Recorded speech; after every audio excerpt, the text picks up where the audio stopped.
Oh, who else we got? We got Rob Font. You got Rob Font. We got Rob Font that just beat up Cody No Love. I call him Cody No Chin. And then we got Jose Aldo. I don't know. I just think the bantamweight's kind of like it's like the ugly stepsister in a family, right? It's like no one really watches the bantamweight division. Wait, that one took a little while. Again, that's funny. I never heard of that.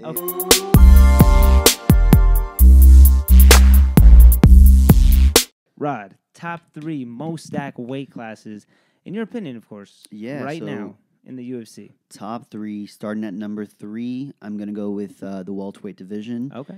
Number 2, I'm gonna go with the featherweight division, and then number 1, I'll go with the lightweight division. All right, man. What do you have? Nice. So I had lightweight division at the bottom of my list. Okay. But I do have them on there.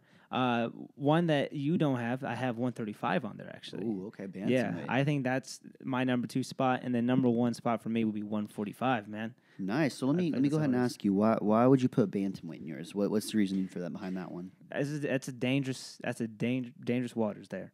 You have, first of all, Jan sitting on top, right? Okay. He's up there. I was gonna say he's on top of Aljamain, but so we got him and Aljo up there, right? 2 dangerous fighters. I focus more on Jan. I'm not really all on the Aljo bandwagon. Yeah, I do appreciate him as a fighter, but that first fight rubbed you the wrong way a little bit. Yeah, I don't. It's just kind of hard to like see him as champ status or see him really.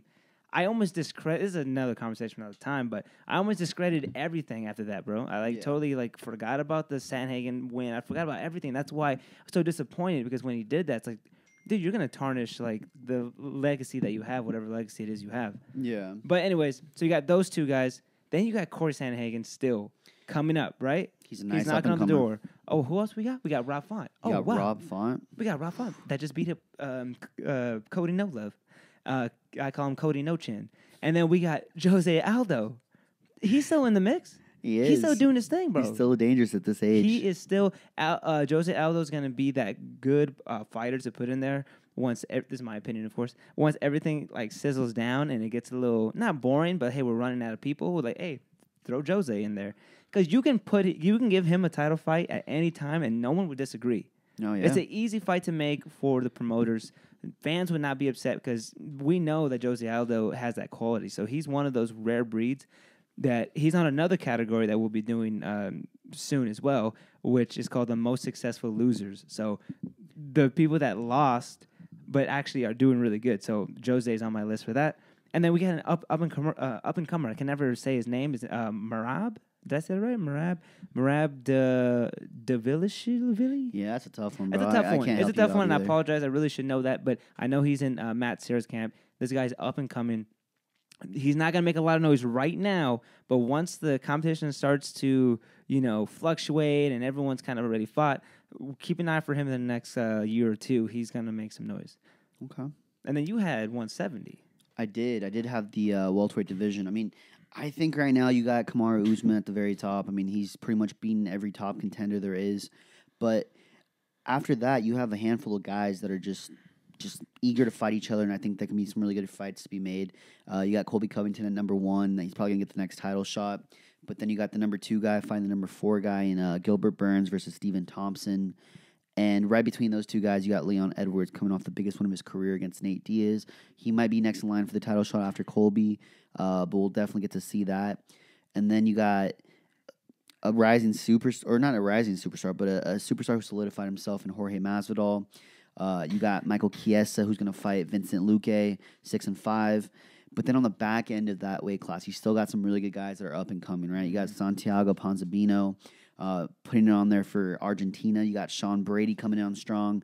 Lee Jingling's really good too. And you got some vets that's just been in the game for quite a bit of time, but they're still really successful. They still put up some really good big fights. And Damian Maia, Jeff Neal.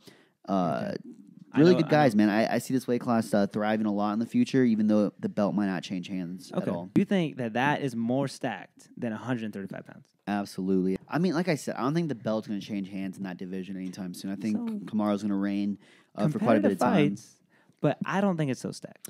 Yeah, the bantamweight, I agree. There are some really interesting names coming up. One of my favorite fighters is in that weight class, up-and-coming guy, and Kyler Phillips. I think he's going to go pretty far in there, too, but I don't know. I just think the bantamweight's kind of like it's like the ugly stepsister in a family, right? It's like no one really watches the bantamweight division. Wait, that one took a little while. Again, that's funny. I never heard that. Okay, go ahead. I mean, it's just one of those. It's just one of those things where like no one really watches the bantamweight division. It's a division that they talked about for quite a bit of time. Well, actually, it's the flyweight taken out, but still, bantamweight kind of it sits near that one, right? It's not a weight class that a lot of people do enjoy and they do watch. I mean, I agree with you as a fan of the UFC. There are some great names, but the welterweight division right now, I think it's the best it's ever been. Yeah. So basically, what you're saying is, if someone was to, start 170 and be like, all right, cool. So I got to get to Kamaru Usman. I don't even know if I can beat him if I get to him, but let me see who do I have to get there to beat him.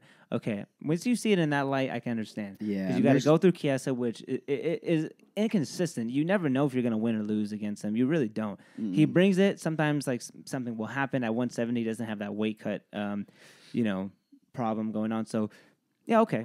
The road to the champ is really hard, but I just feel like 135 is harder. Like for me, like I weigh 135. Let's say if I'm looking at it, I'm like, oh no, because even the B leagues, those guys are dangerous. Like in the top 10, like Merab is top 10.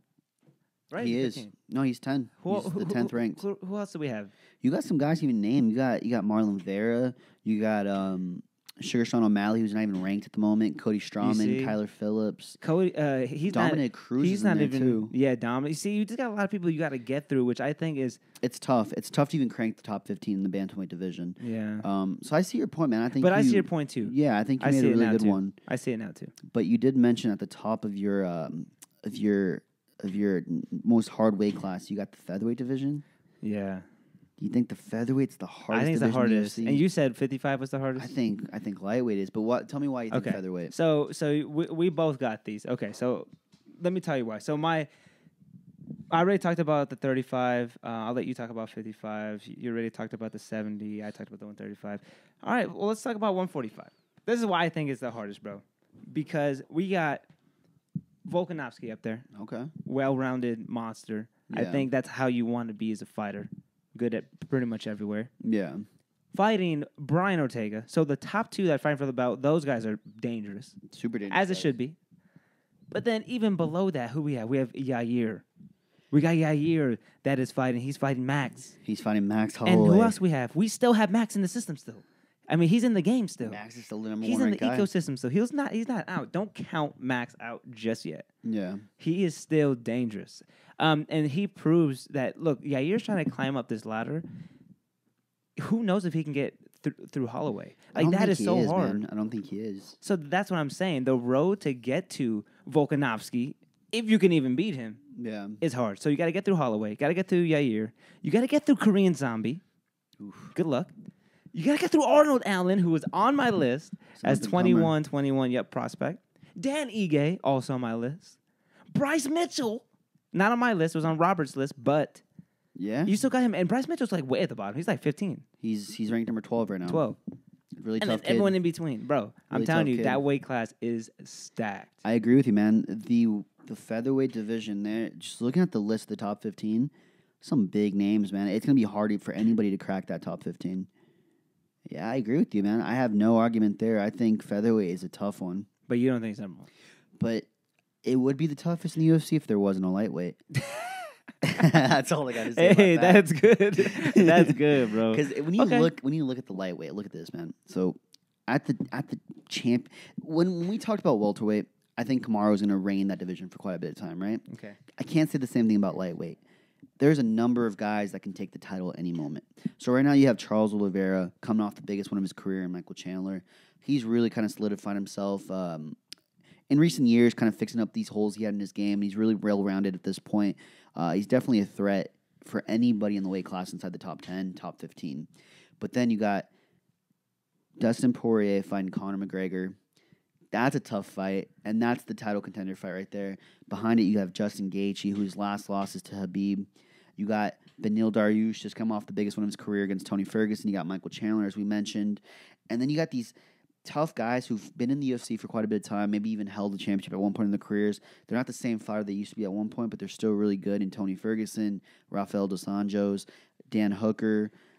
But then you got a new wave of guys coming in who can be these superstar level guys, right? You got Islam, you got Gregor Gillespie, Diego Ferreira, who's really good on the ground, Brad Riddle. It's just a tough weight class to crack, man. I don't know. I can see so many of these guys being champs, and I can see so many of these guys beating each other that I think this is the hardest weight class in the UFC, and it's going to be for quite a bit of time, bro. Okay. It is absolutely tough. And then check this out. You got a new guy who just entered the rankings at 13 in this weight class, who was previously unranked. He just fought this weekend, and it was one of the better fights on the card, in my opinion. Oh, no. It was Brad Riddle. Oh, yep. Versus Drew Dober. Drew Dober. Brad Riddle did. And Brad Riddle came back strong, bro, because he took his licks in that fight. That's another guy that trains out of Izzy's camp. Yeah, he's another guy, and he's tough, man. I can see that guy going far too. All right, well, that's our list, guys. Let us know who you think. Yeah, let us know if you think 45 is number one or 55 is number one. I think they both can be number one, right? We can both win, bro. I feel like they're both up there.